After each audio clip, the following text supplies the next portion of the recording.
Bonjour, nous sommes le jeudi 27 juin 2024 et nous allons parler du trend sur les réseaux sociaux, c'est-à-dire un tube à la mode, on va dire, qui fait parler de lui de plus en plus et qui se nomme Je partirai pas.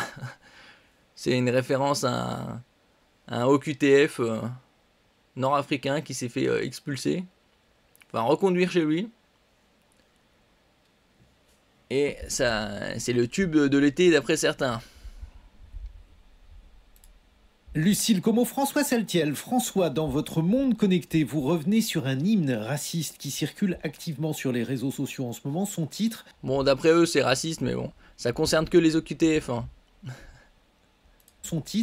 Je partirai pas. Oui, Guillaume, la faute de français est volontaire, une faute de goût qui n'est rien, à côté des paroles nauséabondes qui composent cette chanson. Je vais me faire l'économie d'une diffusion de Bon Matin sur l'antenne de France Culture, mais je vais vous livrer quelques rimes de ce remix électro. Tu partiras comme t'es venu, tu t'en iras, quand va passer Bardella, tu vas retourner chez toi, tu partiras avec ta Fatma, fini le RSA, le bateau n'attend pas, tu pourras prier toute la journée, là tu commences à nous gonfler.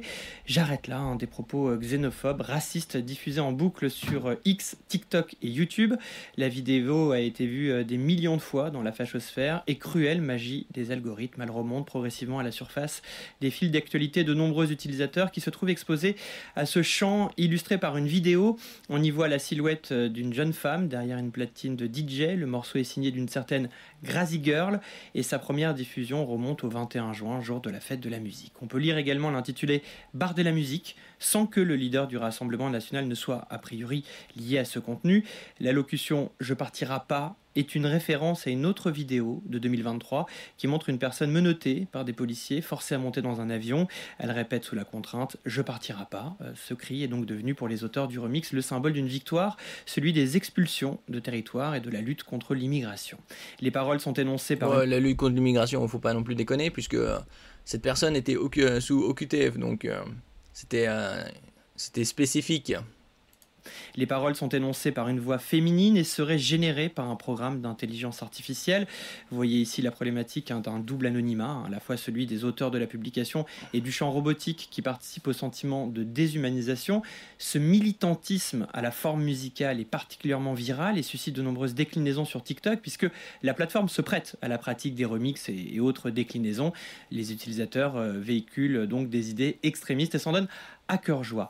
On a vu récemment des cas similaires en Allemagne avec la reprise du titre de l'italien Gigi D'Agostino, L'amour toujours, devenu un chant de haine au House, dehors les étrangers, avec toujours la même obsession liée à l'immigration perçue comme un péril. Un mauvais buzz qui a contraint des responsables politiques allemands à condamner cette reprise. Oui, je pense qu'en 2016, c'était 2016 ou 2017, lors du Nouvel An, à Cologne, ils s'en rappellent. Hein. Cette reprise et la fédération autrichienne de football a dû renoncer à la chanson d'origine qui devait être son hymne pour l'Euro de football. Et si l'on revient en France pour l'instant, pas de réaction de politique, mais une qui provient de Mila. Oui, Mila, vous vous rappelez, c'est le nom de cette adolescente victime en 2020 de cyberharcèlement après une story Instagram où elle avait vivement critiqué l'islam. Cette affaire qui porte son nom avait occupé à l'époque une grande partie de l'espace médiatique où se posait la dialectique entre droit au blasphème et incitation à la haine. Mila a obtenu gain de cause et plusieurs de ses agresseurs ont été condamnés par la justice. Quelques années plus tard, Mila a grandi et s'est radicalisée. Aujourd'hui, elle assume sa proximité avec le mouvement identitaire Némésis, qui se réclame du féminisme. Des militantes qui ont par exemple affiché lors du récent carnaval de Besançon des pancartes associant le viol aux migrants. Mila est adoubée par des personnalités d'extrême droite comme Marine Le Pen ou Éric Zemmour. Et hier, sur son compte Twitter, X, Mila a annoncé la sortie sur toutes les plateformes de sa reprise de Je partirai. Et tout cela à 48 heures du premier tour des législatives. Merci François Saltiel. 48 heures, c'est le 30 juin. Législative, c'est un peu plus que 48 heures. Bon, évidemment, toutes les plateformes de médias ont repris que c'était des propos haineux, hein, comme BFM, Business Franc-Maçon. Le racisme décomplexé, propulsé par une chanson générée par l'intelligence artificielle. On t'a assez donné, maintenant tu peux te casser, on débarras et ne reviens pas. Tout au long de la chanson, les paroles sont ouvertement racistes. Tu partiras avec ta Bon, femme. ça on a vu. Et donc il y a pas mal de personnalités reprennent également ça. Comme Éric Zemmour.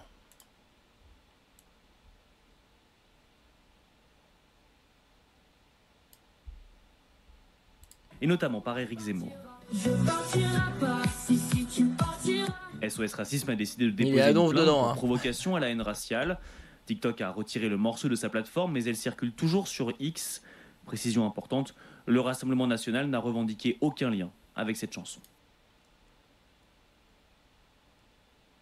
On peut la retrouver également sur YouTube. Je partirai pas si tu partiras. Et plutôt que tu crois, on t'a assez donné. Maintenant tu peux te casser. Bon débarras et ne reviens pas. Bon, c'est assez catchy, hein. Ça peut être le tube de l'été, on verra ça après le 7 juillet. Bon, c'est le tube de l'été pour la droite, hein. Pour les autres, ça ne l'est pas.